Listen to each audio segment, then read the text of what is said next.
Welcome, everybody, to the latest CM2 IPX webinar.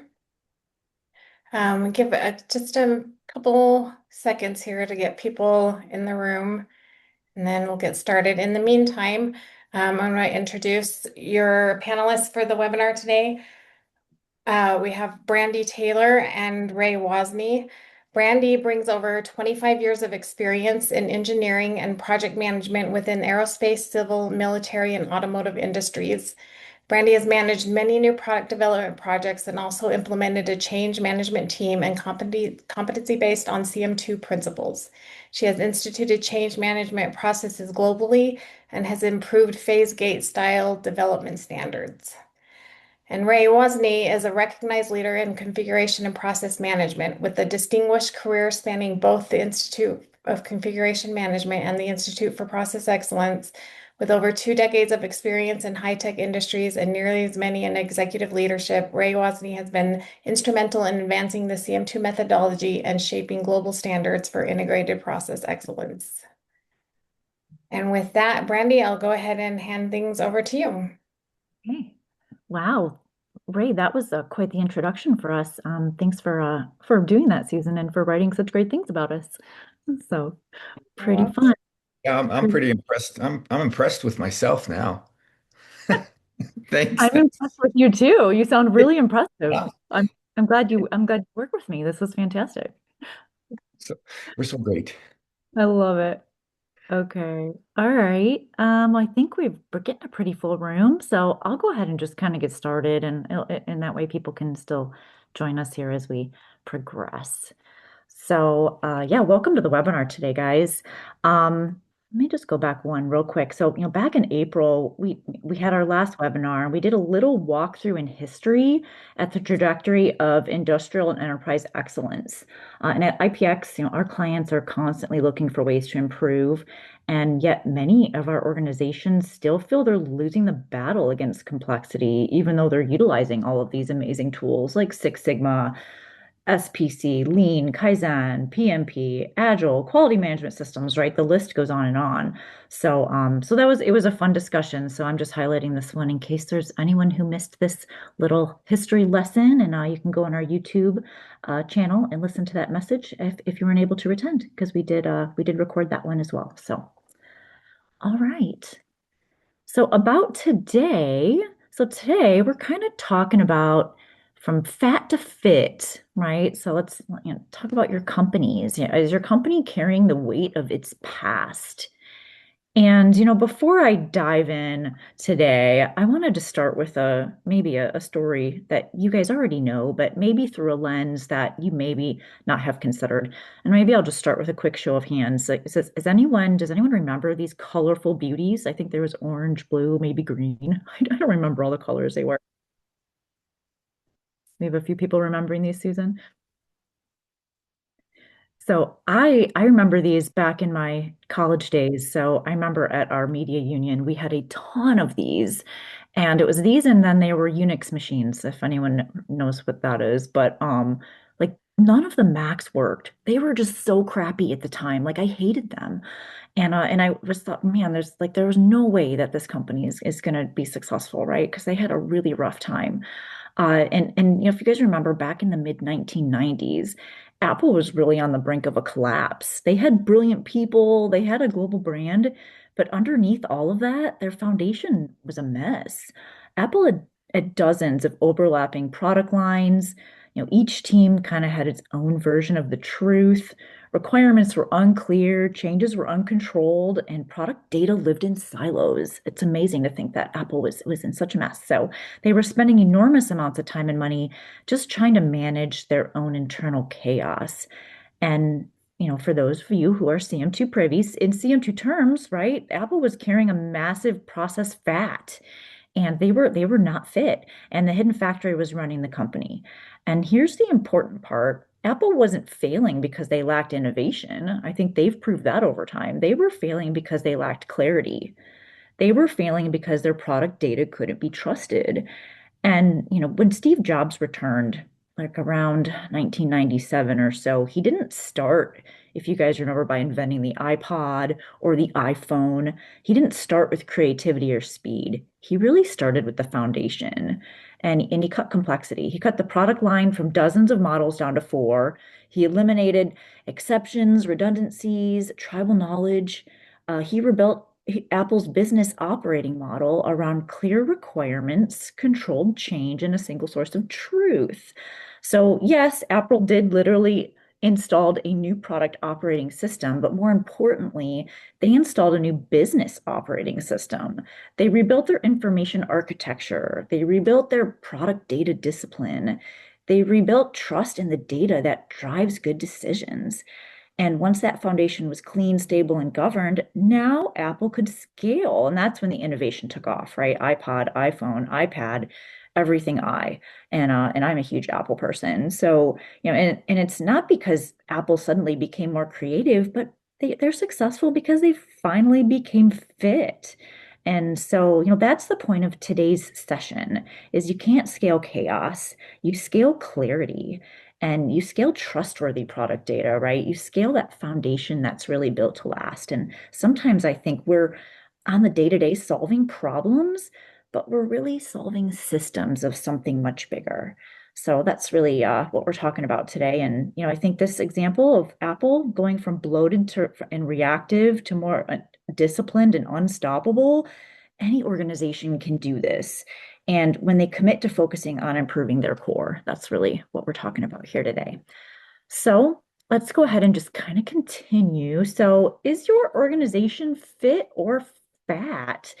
And I hope everyone can, hang out here for the full webinar today because I'm going to kind of set Ray up here for a little bit of a discussion at the end. And he's going to teach everyone a bit of a CM2 tactic. So one that kind of helps everyone understand, one that everyone struggles.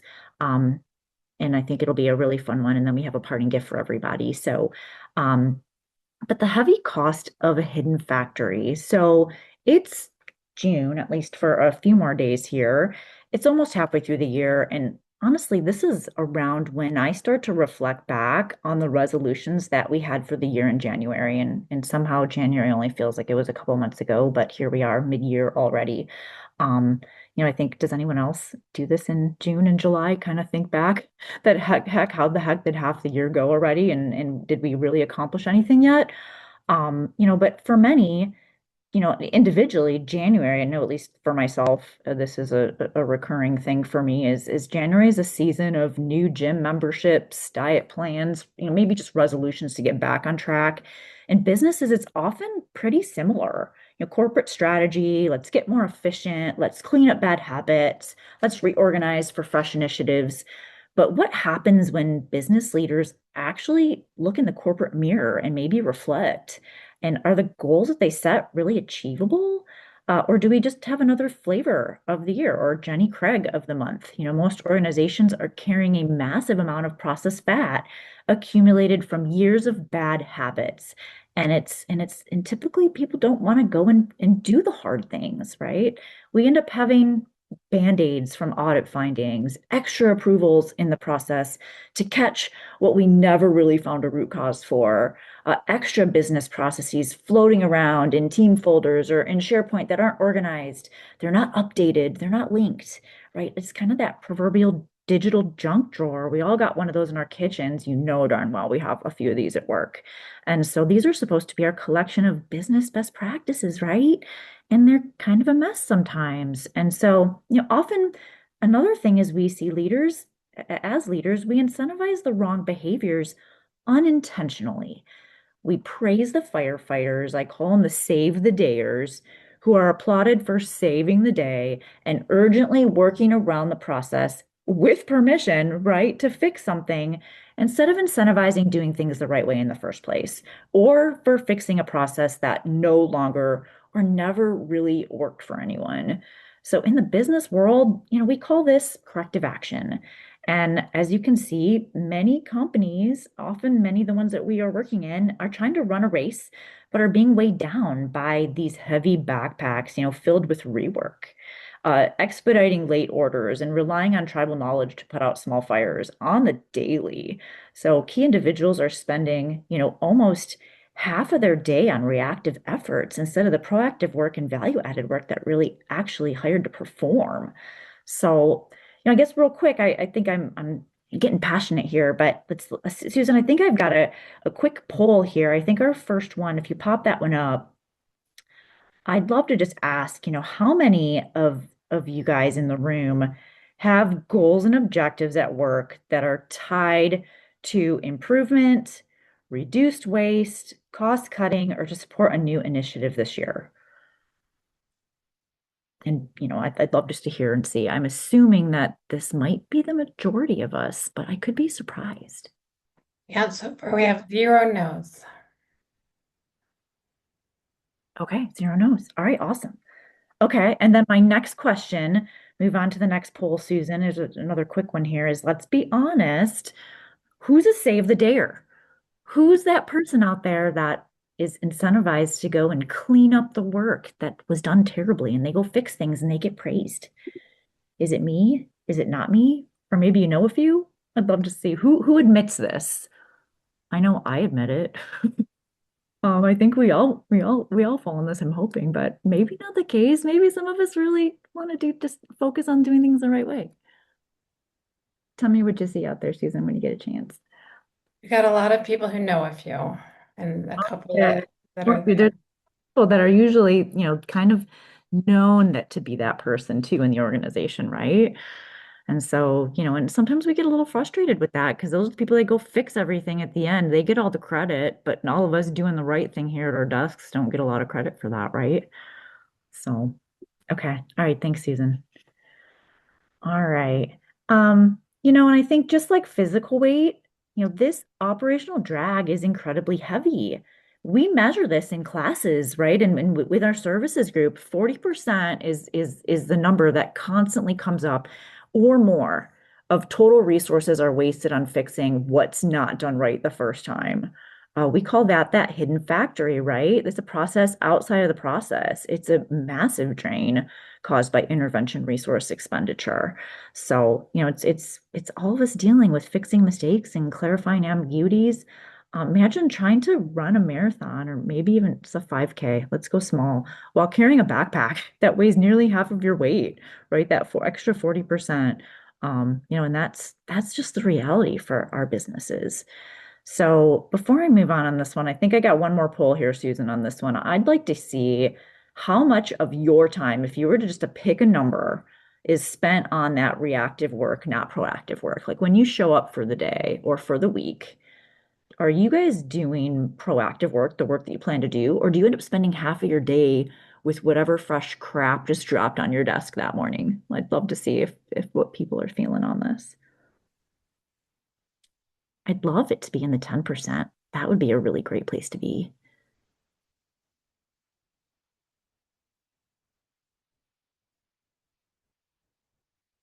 Tell me what you see, Susan, when you feel like you've got a good contingent of answers.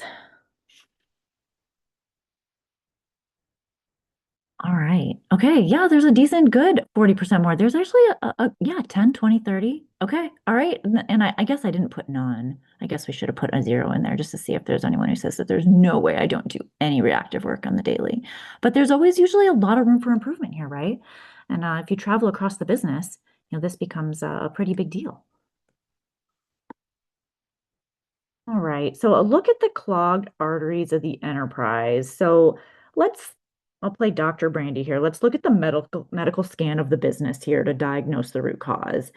And what we find is that organizational chaos is not bad luck, it's bad hygiene.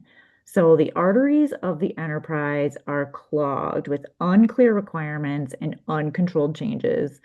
And when your information architecture fails and these arteries get plugged with ambiguity, the result is the corporate equivalent of a cardiac arrest, right? So we can kind of use some of these discussions to relate to what's going on in the business. And, when an organization feels sluggish, I feel many times, sometimes our leaders blame the muscles. They blame employees, right? But we know it's not necessarily the people. Could some people improve? Probably. But overall, it's the system, it's not the people. So your muscles are actually really strong. And what we find with our clients is most of the people are working harder than ever. They're working really hard. They're sweating daily to compensate for broken infrastructure and a broken metabolism. And relying on persistent firefighting and adrenaline is a sign of system failure. It's not sustainable strategy. And it really gets poor morale and really burns people out. So Susan, I think I have a poll number 4 here. So when issues happen, I'd like people to share kind of what's the cultural reaction within your organization.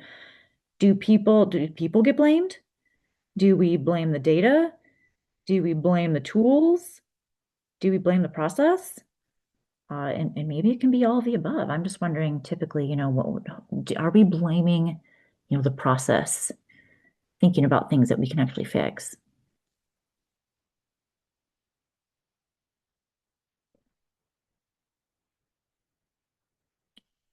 Oh, yeah, and I think this one can be multiple choice too. 'Cause sometimes we blame multiple things. Maybe it's all of them. Just depends on the day.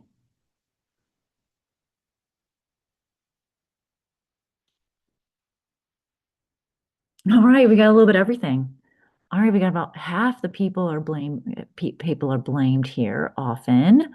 Data is not blamed as much. That's interesting. Tools are blamed a decent amount, no surprise. And the process is blamed most. Okay, awesome. So, and the process is something we can fix, right? So that's great. I actually like that. I'm glad that that process kind of beat over people there. That means we're getting the right mentality on this kind of thing. All right, so your muscles are strong, your metabolism's broken, right? So what do we need? So a new operating system for metabolic health. To get fit, you don't really need a quick fix or a temporary crash diet. We all know we need a new metabolic system. So CM2 acts as your personal trainer, providing a comprehensive framework that changes how your organization processes its most vital nutrient. That's our information, it's our data. And by establishing that single source of truth for each data set, we take off that heavy backpack and install a new operating system for long-term health, right? It's kind of reminding me of the Apple story that we had from the beginning. And the business of running a business, the first rule of fitness, right, is watching what you consume. And in CM2, we believe that the business of running a business is managing requirements. So we must eliminate the empty calories or the junk food of ambiguity and verbal instructions. So garbage in, garbage out. And you cannot expect high performance when the system's fueled by low quality data. So, by ensuring every action is driven by a clear, concise, and valid requirement, we create that high quality, clean fuel that's really needed to drive value. And you must have data you can trust in order for AI to be a valuable asset to your business. So, Susan, I think I have a poll. What is the state of data in your business? I think there's 2 options on this one. We have good data, right? We have a single source of truth for all our data. We don't have it in multiple places, and our tools are connected. So we're sharing good data. And so that way we know that there's no copy pastes, redundancies, anything like that. Or number 2, we have some redundant sources, and there's a lot of manual manipulation of our data between tools. And I know that these are pretty opposites here, but pick the one that maybe most represents what you guys kind of feel is maybe within your organization. I know we've got some good CM2 followers in here, so I'm kind of hoping that maybe we see some in the first option here. And if you don't, that's okay. There's room for growth.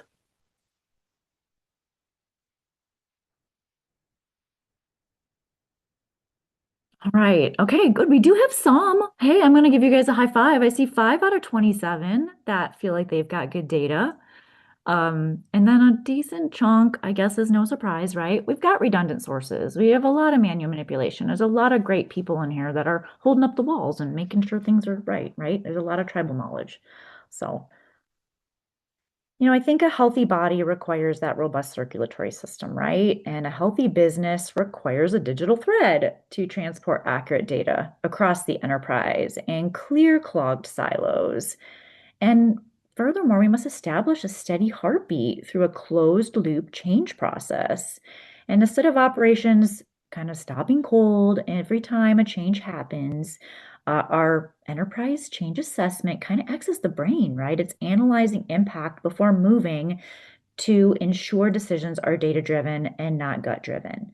So CM2 is the heartbeat of your business. It's pumping good data across the business for consumption. And getting fit isn't just about moving heavy weights, it's about agility.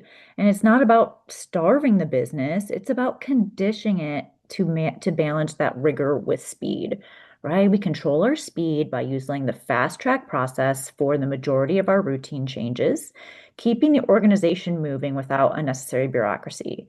Then we reserve the full track intensity for the high risk complexity that does require active de-risking.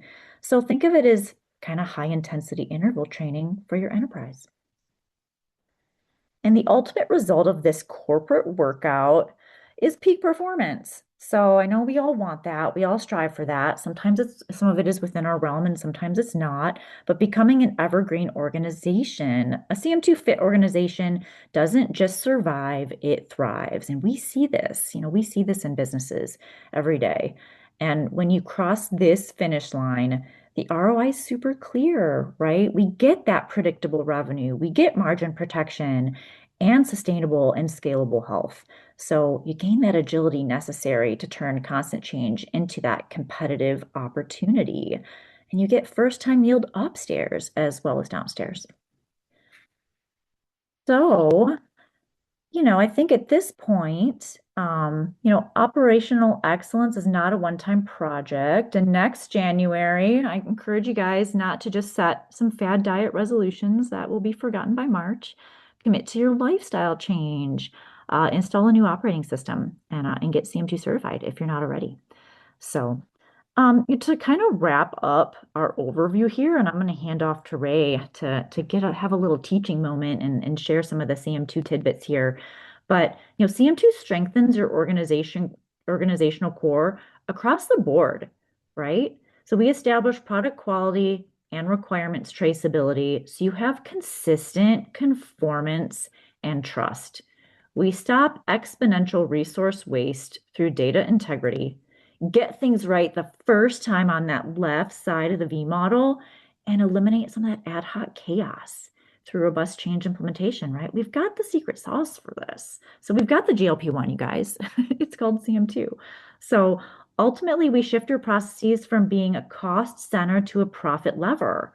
So, I think sometimes when we talk about this, it's easy for me to understand the tactics of what's behind doing these things. But if you don't understand tactically what this means, I think Ray's going to give you a little snippet here of what you can learn in our CM2 certification series, and see how we can start to learn some real tactics. There's tried and true tactics over 40 years here of best practices of how to solve some of the pain points and the problems that we all have in our business. So today's CM2 tactic, which is one I think we all relate to, is dismantling the traditional CCB.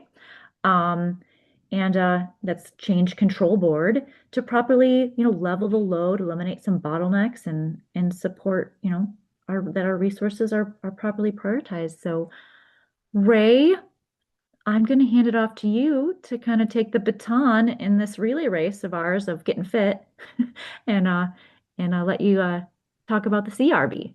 All right. Thanks, Brandy. Thank you, everybody, for attending today. And hopefully, what we're going to go through, I'm going to just spend a little bit of time talking about the CRB. And of course, uh, what is normally known as the CCB, Configuration Control Board, and why we break it out, the traditional CCB, into multiple functions, okay, and why we do that. But today we're going to mostly focus just on the CRB part of it. In future podcasts or webinars, we're going to get into more details where we'll actually step back and talk more about what we call an ECA, Enterprise Change Assessment. We'll talk about what we call a CIB, Change Implementation Board, which is most often the most underfunded, underestablished part of a change process in majority of companies, right? Managing implementation of changes. We do such a great job on it, not. So The Change Review Board, traditionally a CCB, and back before I joined ICM/IPX, I had gone from a company called IBM to a company called Storage Tech. And my job when I went over to Storage Tech was to run the CCB. That was my first job there. And back then, you could smoke at work, and so there were big ashtrays in there, and we'd show up with our 5 or 10 packages, and there'd be like 30 people in a room, and everybody would start arguing about the first change. And we had an hour to 90 minutes sometimes scheduled, and after about 45 minutes, we maybe got through one change. And we were trying to make technical decisions and get technical questions answered, talk about the business part of it, and maybe if we had some time on it, we talk about, well, what about how we're going to implement this thing into our factories? Okay. And so we were trying to do multiple things at one time in this thing called the CCB. And so over the years, of course, as many of you who have been involved in CCBs, we recognize that, hey, this isn't very efficient, right? And so CCBs as a process itself has gotten more efficient, right? Any of you who follow EI 649, okay? Um, but we still, from a CM2 perspective, we looked at that and said, there's 3 distinct functions that take place in the change process. What is the change? Do we want to do it? And then how are we going to do it? Right. And that's very, very, if you think about it, that's so simple, right? What is the change? That's what we call the change assessment. Is there a problem or an issue or an enhancement to a new product? What are we trying to do? And what does that entail, right? Now, the better job we do in that, figuring out what it entails, right? The change assessment part of it, then the easier it will become for the people who have to make a business decision on that change to make that decision. So in the overall CM2 change process, we place a lot of focus on what we call the front end of the change process, which is the ECA. We don't want to just say, hey, we think we want to do this change. Let's take it to the CCB or what we call our CRB and get it approved and then go figure out how we're going to do it, right? We want to make sure that we understand the plan, understand the commitment that's going to be required from the organization to make this change. Then we're going to go forward to what we call our business decision making board, right? And there, what we're going to do is we're going to say, all right, now here's what we are suggesting. Here's what we believe needs to be done to make our product better, to fix an issue, whatever the case happens to be. And then we're going to make a business decision on it. Now, if the people who are making the business decision, and we've got a slide coming up on that, are the right people, and they've done a little bit of their homework, and when we don't ask them to do a lot of homework, then that business decision should be able to be made relatively quickly, right? And we'll talk about that in a couple minutes, okay? And then once we've made that decision and this change review board has said, yes, we agree with this change, okay, then we go forward and we go into what we call the implementation part of the change process. Now we have to make that change happen. We've got an approved change. Hopefully it's tied to the finances that are required to implement that change, right? And that's a whole other subject that we talk about in the future podcast. And then we go forward and make the change happen, right? Now, in order for this change review board to function properly, we need to recognize that there are different levels of changes as well. There are changes that are very simple in our organizations, right? We need to do this change for X reason. It needs to get through pretty quickly, right? Then there are more complex changes. Those changes require more, if you want to call it governance, more assessment on them and more making a real business decision on it. We're gonna change this technology in our product. We've got this major issue, regulatory issue that needs to be taken care of, and there's several options on how we're going to do that. So we need to spend the time to do that. Those changes are the ones that we want the change review board to spend the time on. So let's go to the next slide real quick.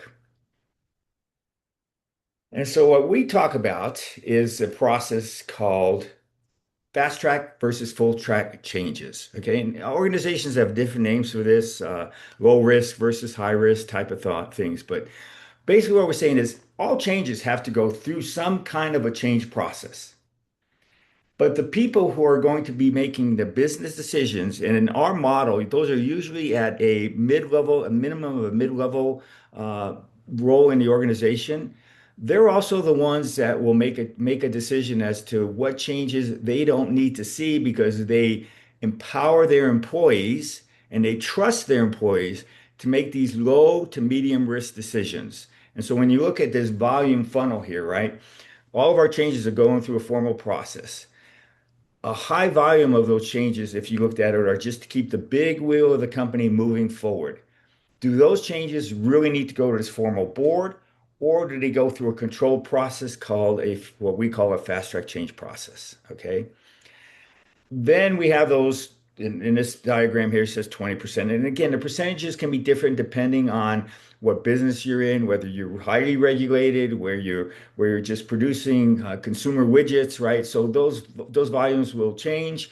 And just as a little rabbit hole here, we had one customer years ago who was um, a low volume, high cost producer of equipment, and 98% of their changes were going fast track, up to $50,000 per change. Because over time, their management had learned to trust the employees. The employees had been there for a while. They had a very good change process in place. So they knew that they could actually make these decisions on those, what they call their fast track changes, and that they were successful on it. And they have the metrics to prove it. Okay. But there are that 20%, those full track changes that we want to have a board discussing and understanding the impact of that change and approving the implementation costs from labor costs, material costs, et cetera, of that change as well. Okay, so that's what this funnel just shows. So now let's take a look at, if we're going to have this in place, who do we need? What level do we need on the CRB? So let's move to the next slide.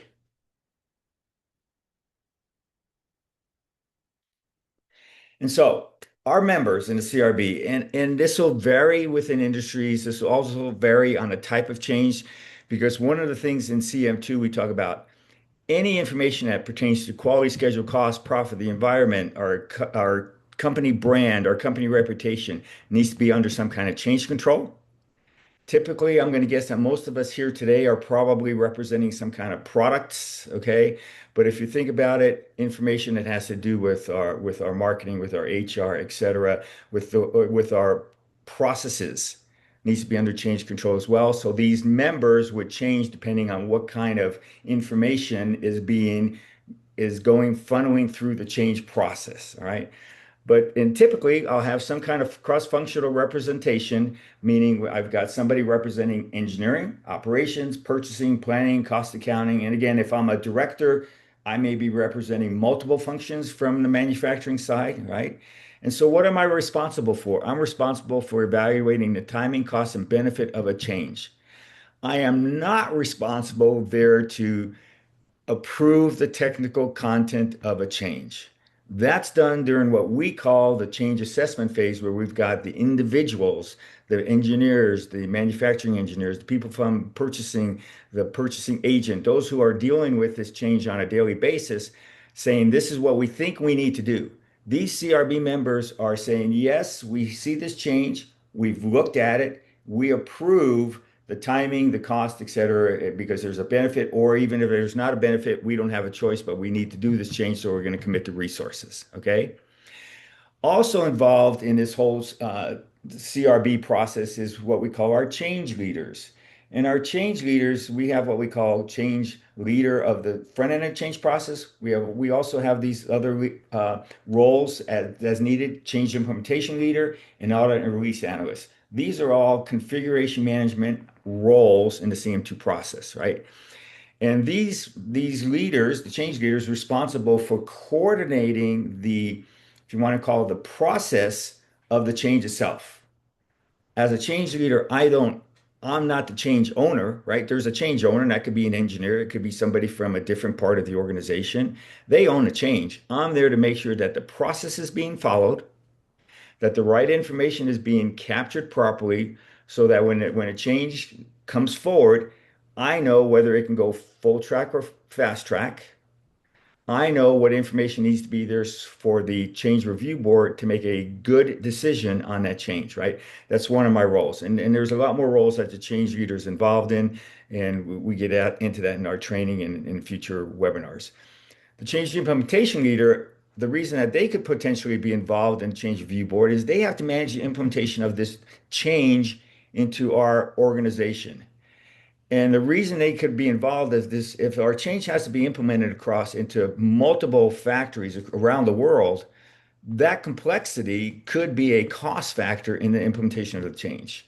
So that's where they come into play, along with the people who are from those factories, whether it's production control people, manufacturing engineers, whatever, to make sure that they're going to be able to take this change and actually implement it. And so they'll have input into the CRB to say, hey, we've got to take this additional factor into play because there's going to be costing involved because in factory B, we don't have the tooling to be able to do that change. And so we'll have to, purchase the tooling, right? So there's that cost factor involved, which should have been identified in the change assessment. Okay. But it's going to be approved in a CRB to go out and do that expenditure to get that tooling in.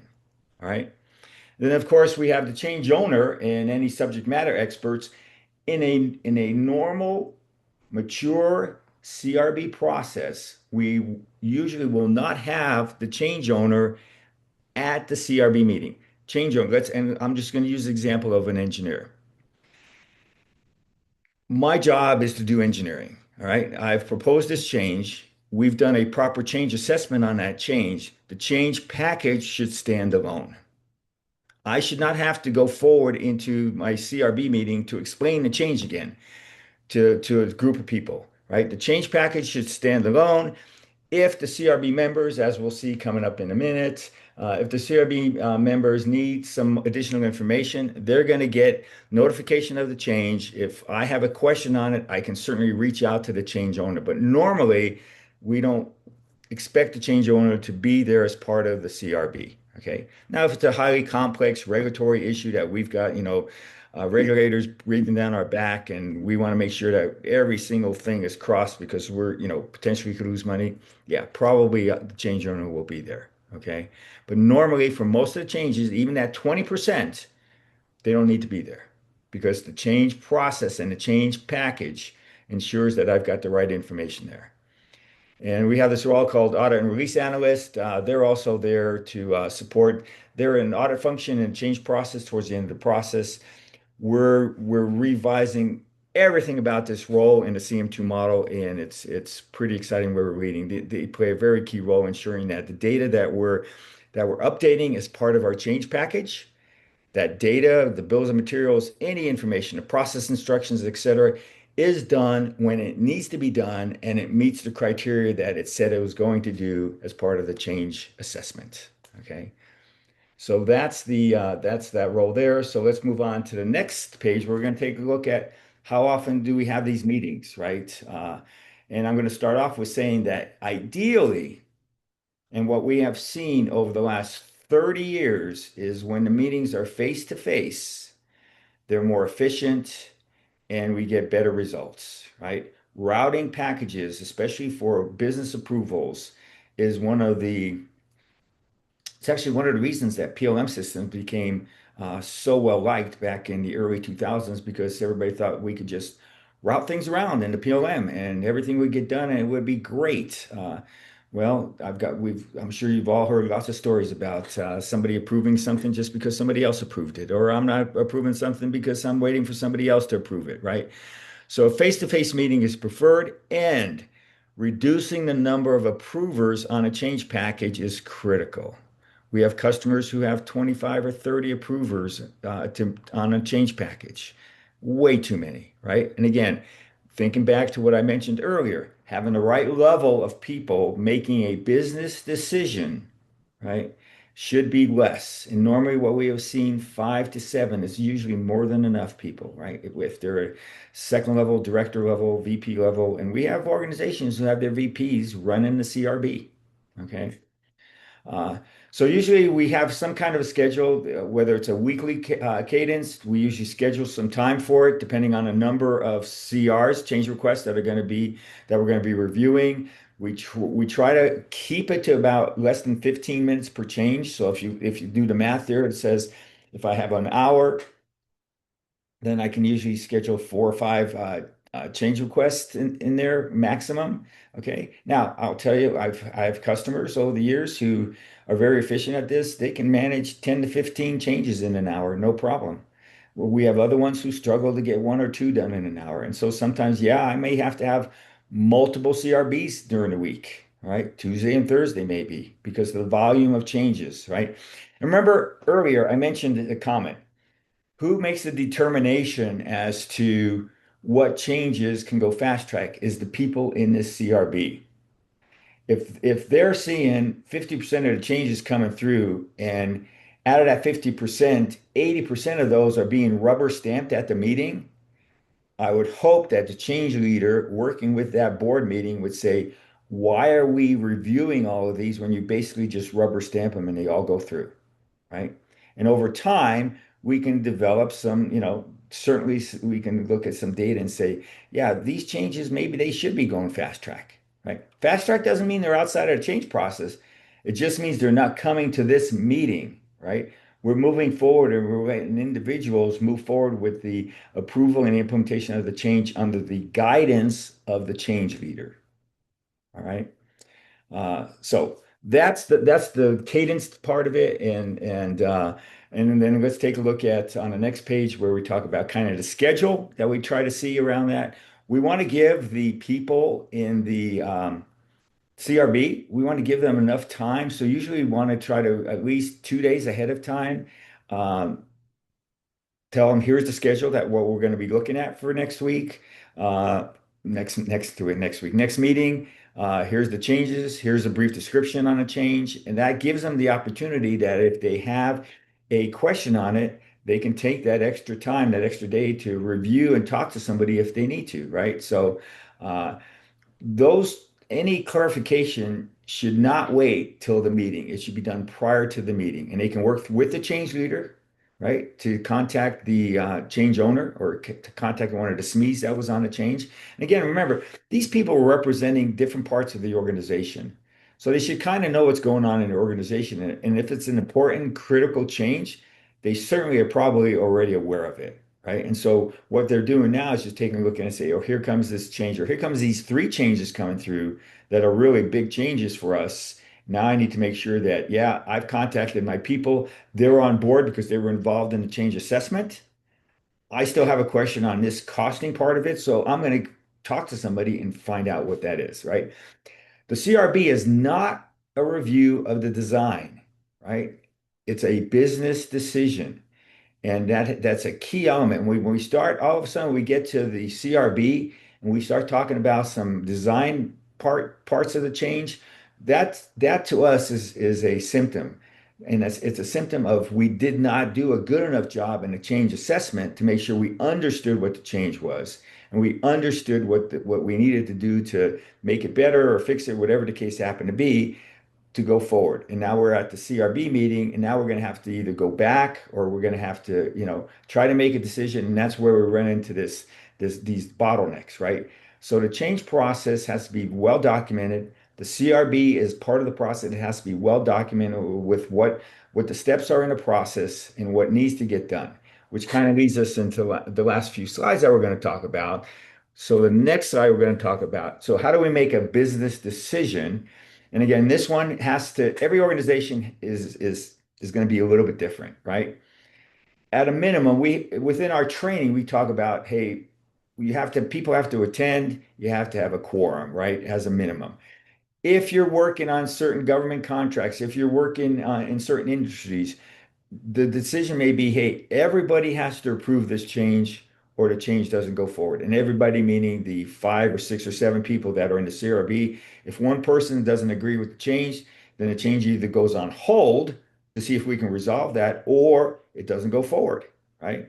And we had a customer many years ago, probably 20 years ago in the automotive world, who had made that decision that they had 5 people on every one of their CRBs around the world in their different engineering divisions, and the process was everybody said yes or the change didn't go.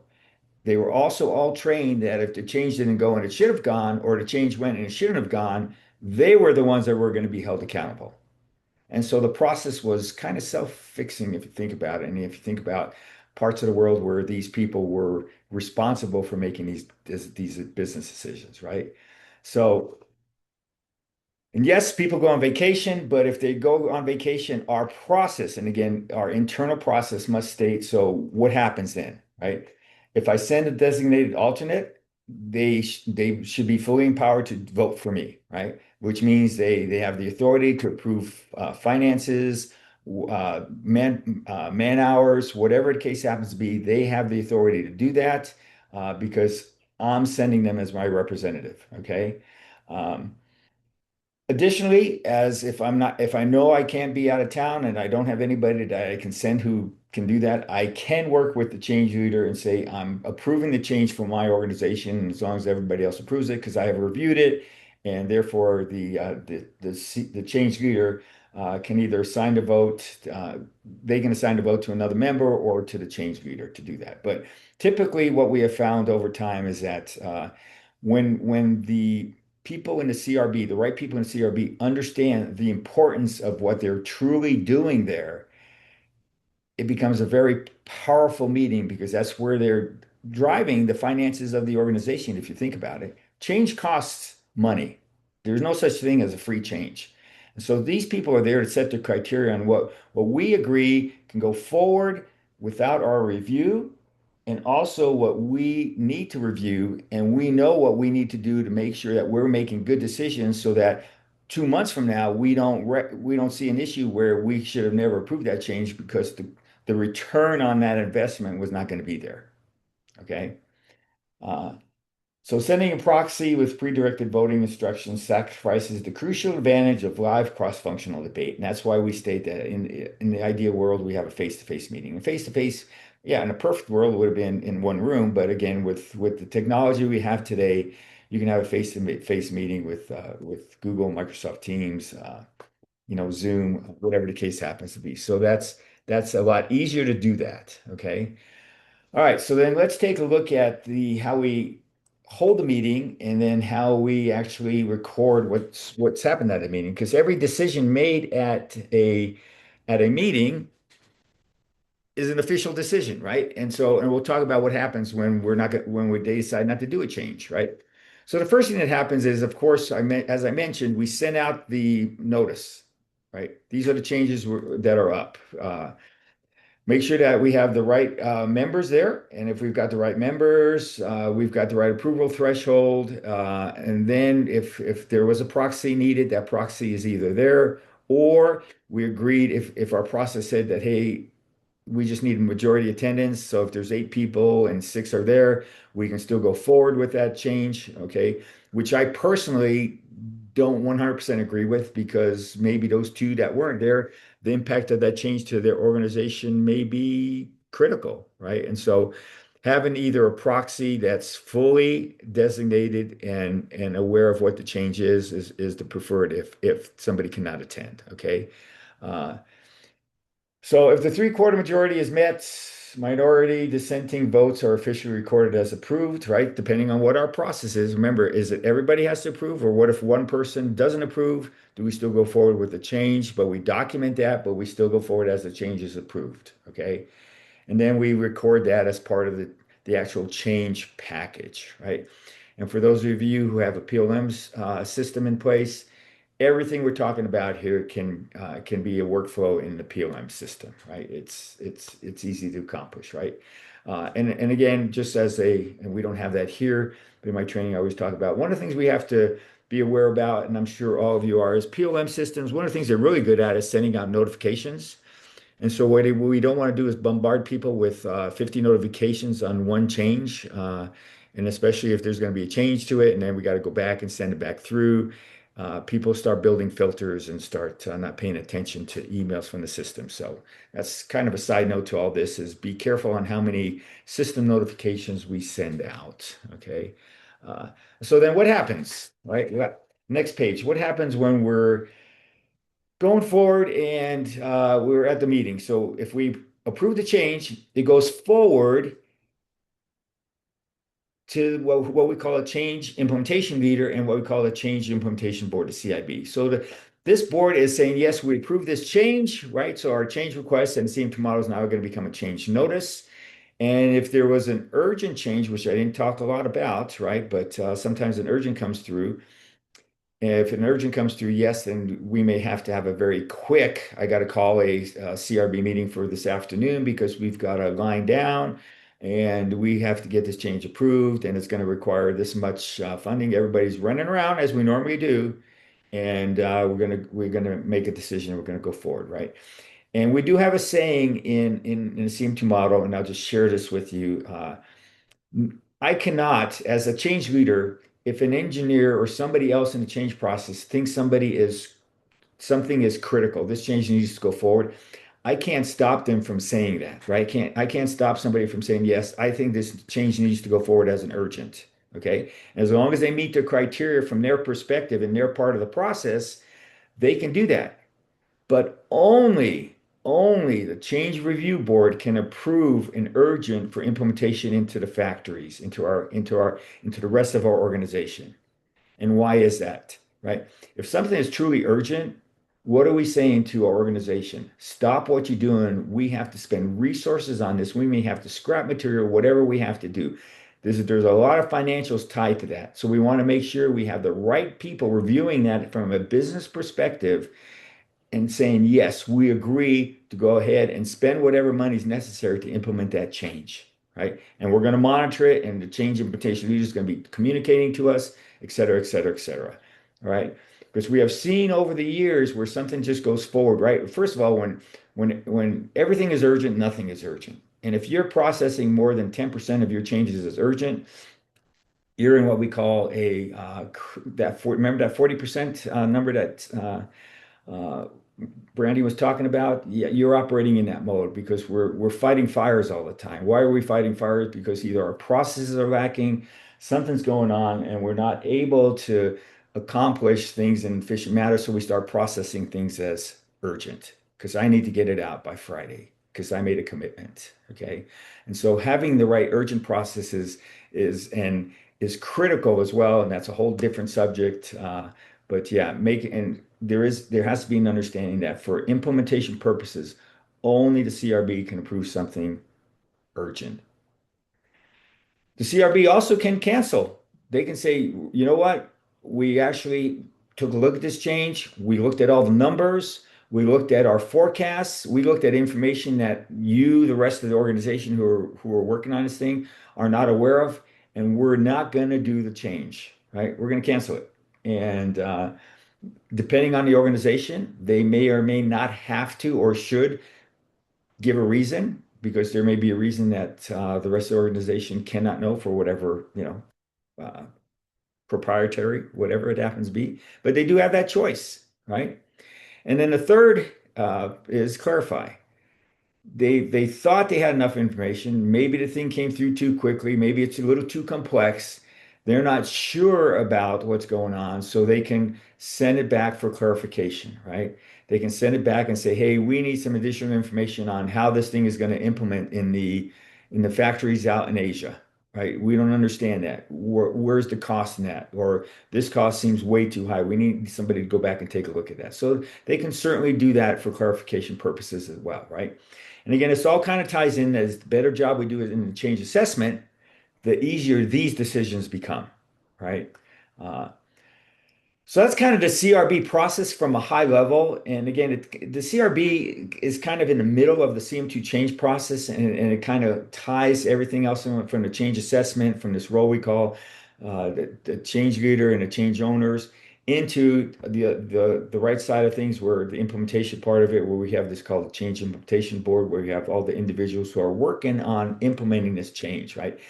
This process is important because a lot of times these traditional CCB could become a bottleneck, could become, right?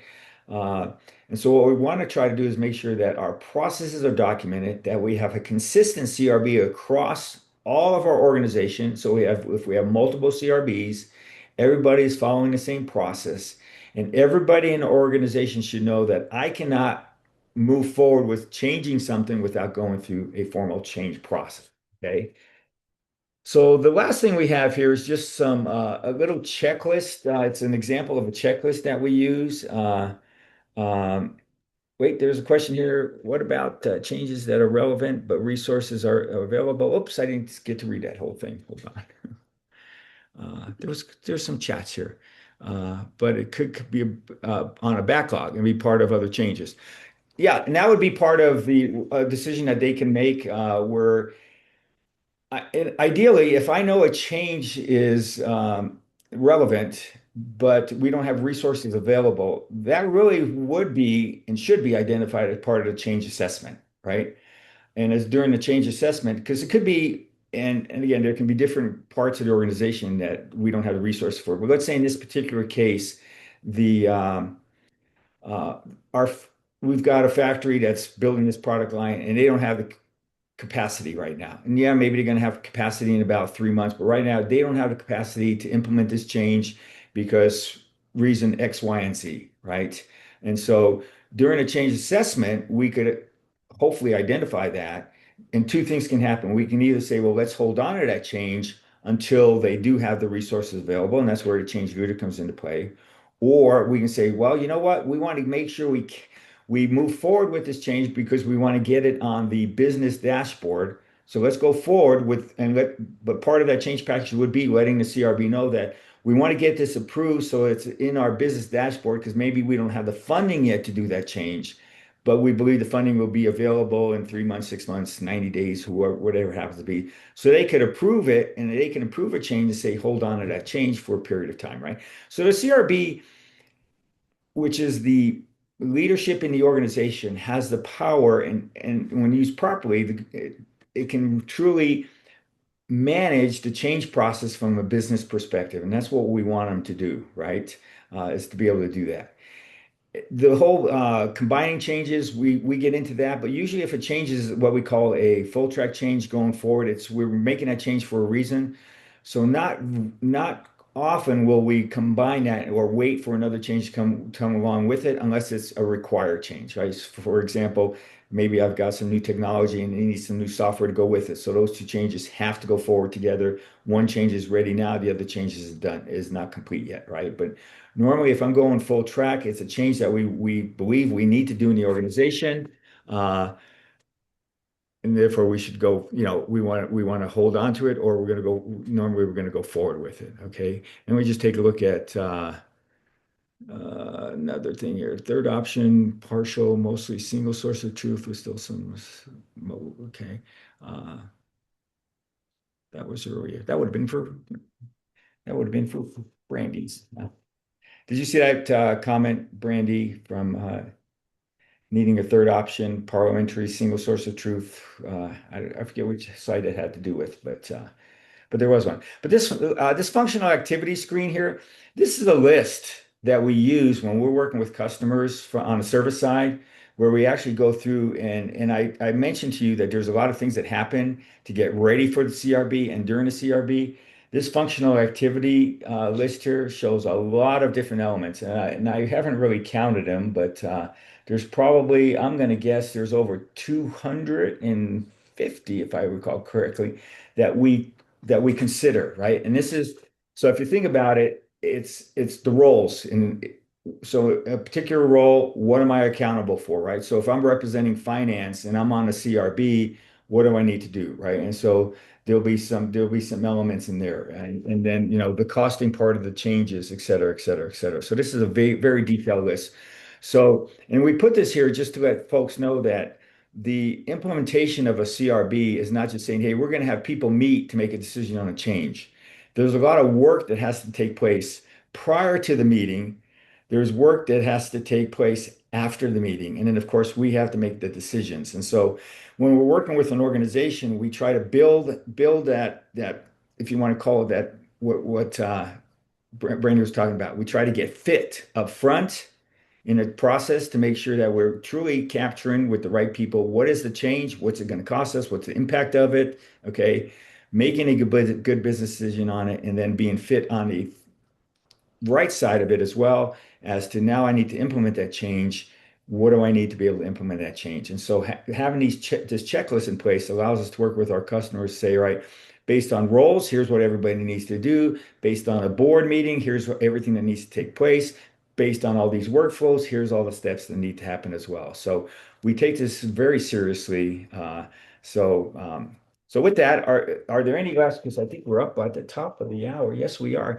Are there any last questions that anybody would like to drop into the host before I turn it back over to I think Brandy and or Susan with a little special gift for all of you who attended, right? Yeah, happy to answer any questions if you want to stick around. That's no problem at all, or just pop them in the chat and we'll follow up with you guys. But just to be mindful of time, just thanks for attending. We want to help you guys. So, we'd like to offer you guys a CM2 certification course free of charge. That's any of the courses 1 through 9, or 5 service hours for $500 if you guys would just like to meet with one of our technical experts and have some discussions on PLM tools or anything at all. So please scan this cute little QR code with the dinosaur on it that Susan put together for us and send us some information or just reach out to Ray or myself directly as well. Thank you so much to everyone for attending. Thanks, everybody. Thank you. Maybe I shouldn't have put that down if people still need to just scan. Let me put it back up.